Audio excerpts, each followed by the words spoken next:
ఆత్మజ్ఞాని లోకం పట్ల ఇలా ఉంటాడు. అపోర్యమాణమచల ప్రతిష్టం సముద్రమాప ప్రవిశంతి యద్వత్ తద్వత్కామాః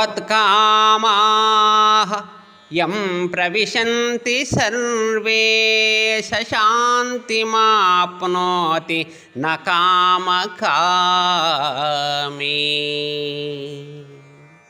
ఎల్లప్పుడూ నీటితో నిండి ఉండే సముద్రం నదులన్నింటికీ నాథుడితో సమానం.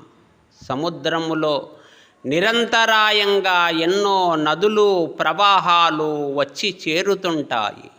అలా అవి వచ్చి చేరాలని సముద్రం కూడా ఎప్పుడూ ఆశపడదు. వచ్చి చేరినందుకు పొంగి పొరలదు, హద్దు దాటదు. ఆ ప్రవాహాలను తనలో ఇముడ్చుకొని గంభీరంగా ప్రశాంతంగా ఉంటుంది.